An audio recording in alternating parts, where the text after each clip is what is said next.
अरे दो दो शादियां की लेकिन एक भी बीवी इससे संभली नहीं। अरे तूने तो इनकी ये हालत की कि एक बीवी ने दूसरी बीवी की जान ही ले ली। बस प्रशांत, अब और नहीं। और क्यों नहीं? अरे सच्चाई तो ये है कि आराधना भाभी ने दामिनी भाभी को नहीं मारा, तूने मारा है।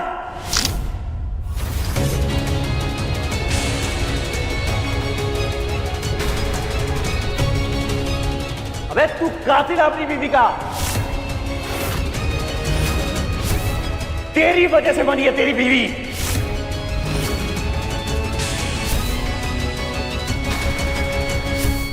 बीवी का कातिल, अपनी खानदान का कातिल। प्रशांत,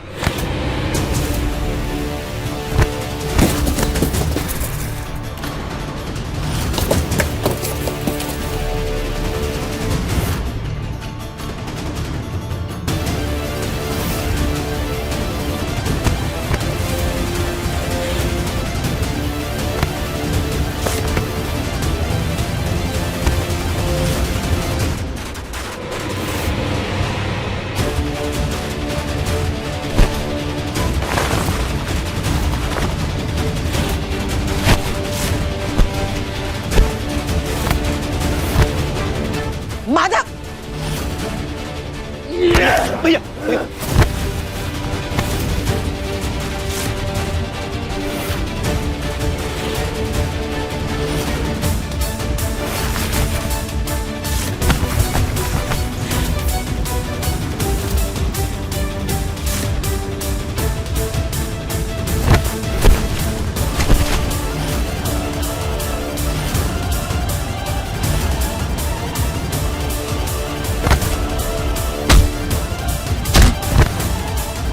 प्रशांत को आज हो क्या गया है? ये ऐसी बकवास क्यों कर रहा है?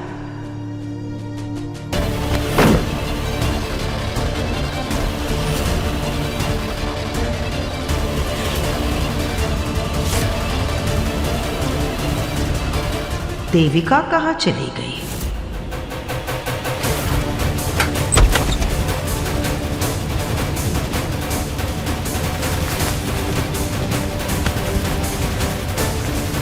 कुछ तो है, इसने जो भी किया ऐसा ही नहीं किया। देविका कुछ तो कर रही थी जिसमें प्रशांत उसकी मदद कर रहा है। मुझे पता लगाना ही होगा आखिर इन दोनों के बीच चल क्या रहा है।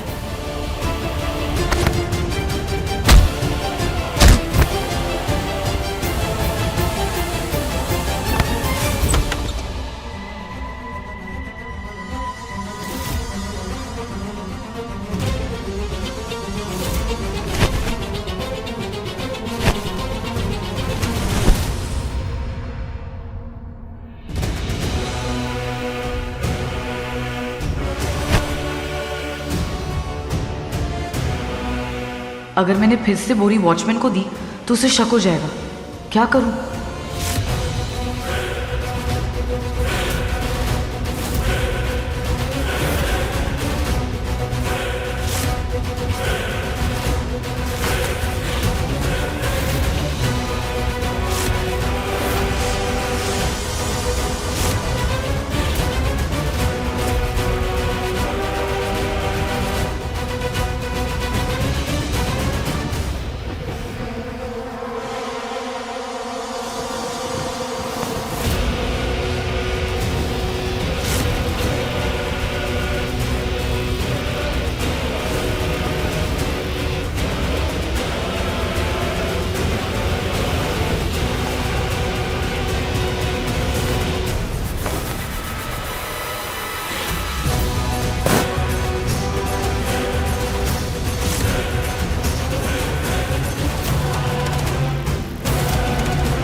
ये दरवाजा खुला क्यों है?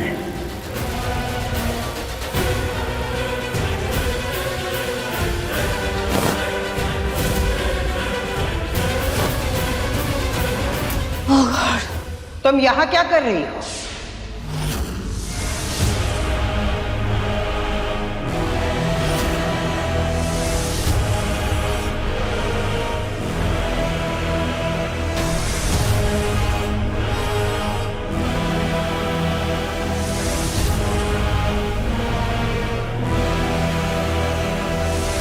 घर के अंदर इतना बड़ा तमाशा चल रहा है तो तुम घर के बाहर क्या कर रही हो? वो एक्चुअली आपके घर का पर्सनल मैटर है ना, तो मुझे वहाँ खड़े रहना सही नहीं लगा, इसीलिए मैं यहाँ बाहर आ गई थी। अच्छा, लेकिन कुछ दिन पहले तक तुम यही कह रही थी ना कि तुम हमारे परिवार का हिस्सा हो। घर वालों की तरह घर का सारा काम कर रही थी, यहाँ तक कि जब माधव घर से बाहर जा रहा था उसका सामान भी तुम ही पैक कर रही थी ना। तो आज तुम अपने माधव को अकेले छोड़कर यहाँ क्या कर रही हो? पर ये तो जीजा साले का मैटर था, तो उसमें मैं क्या कर सकती थी। और वैसे भी आप भी तो आपके पति और भाई को वहां अकेले छोड़ के यहाँ मेरे साथ खड़ी है ना, उन्हें तो आप रोक नहीं पाई, तो मैं कौन हूं, मैं क्या कर सकती हूँ। एनीवेज, तुम खुद को हमारे परिवार का हिस्सा मानती हो ना? अगर ऐसी बात है तो इस वक्त तुम्हें यहाँ नहीं वहां होना चाहिए। चलो हमारे साथ। ठीक है।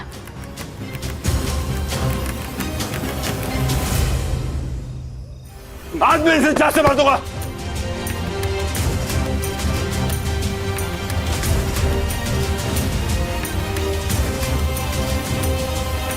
बहुत हो चुका, बहुत। देखो, बच्ची का जन्मदिन है और हम सब घर वाले ऐसे लड़ेंगे तो अच्छी बात नहीं है।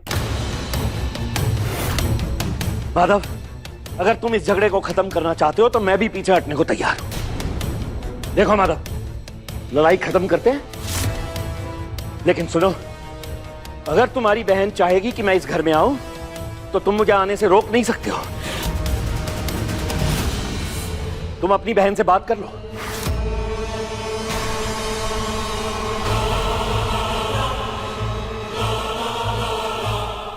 मैं जा रहा हूं।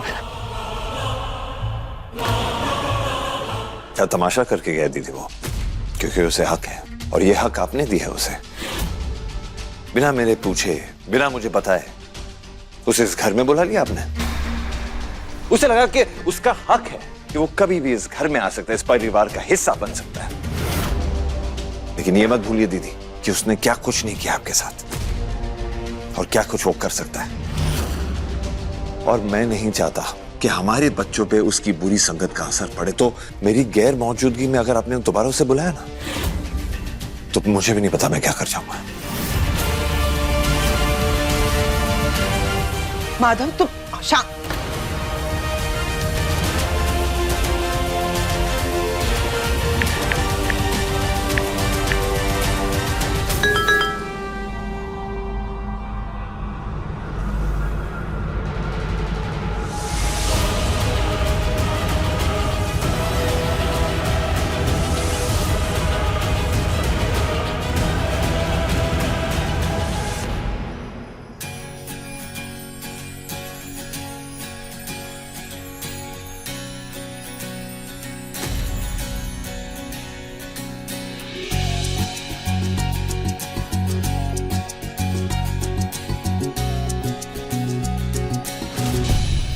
साहब जी के सामने प्लेट रखूं या नहीं, पता नहीं मेरे हाथ से खाना लेंगे या नहीं।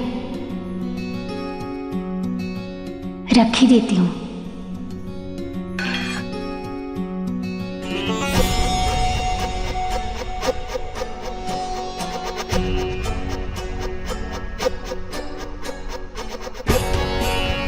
दो दिन के लिए दोनों बाहर क्या गए? दोनों की इक्वेशन बदल रही है। इतना सोच समझकर मैंने इस आराधना को नकली दामिनी यानी मुझे मारने के जाल में फंसाया था। एमडी को ये सब मैं ना भूलने दूंगी, ना आराधना को माफ करने दूंगी। इस बुझती चिंगारी को फिर से आग बनाकर एमडी के दिल में वही नफरत पैदा करनी होगी।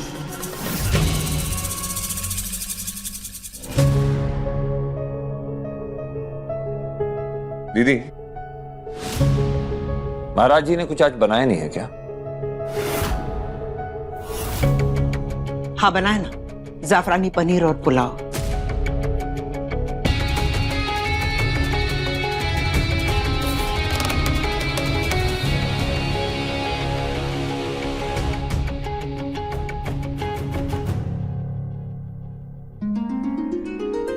ताई जी, पाव भाजी ना बहुत टेस्टी बनी है।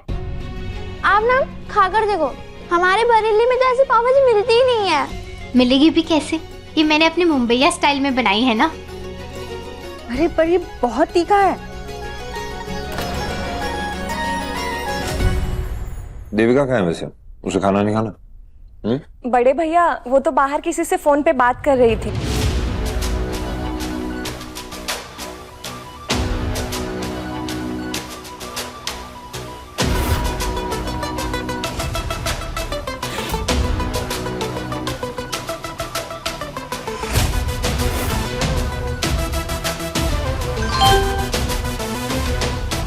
मैं गेट के बाहर ही हूँ।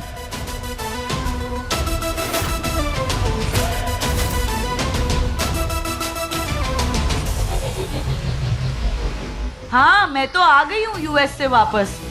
हाँ मैं तो दामिनी दी के घर पर ही हूँ। कल ना मैं यहाँ से निकल जाऊंगी। हाँ जी हाँ जी, हाँ हाँ हाँ, सही कहा आपने।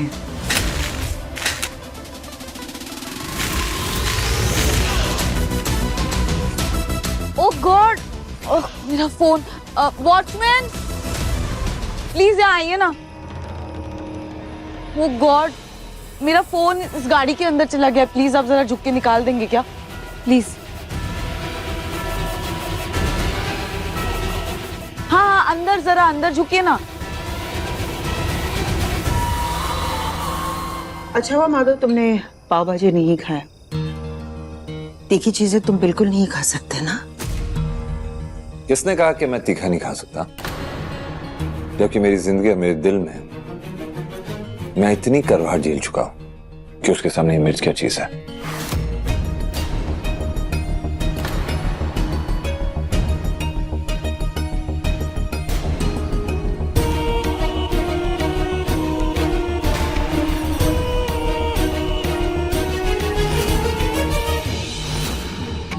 बड़े भैया ये बहुत तीखा है।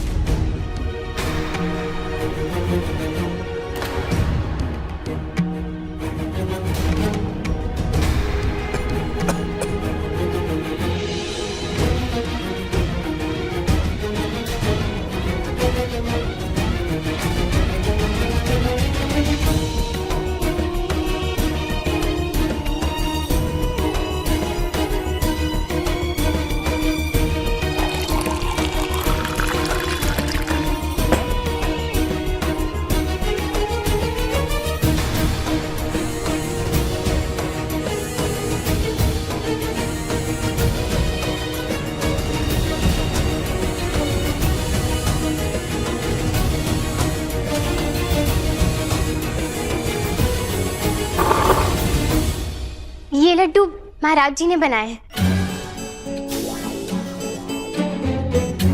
काया बेटा, तुम्हें ये लड्डू चाहिए?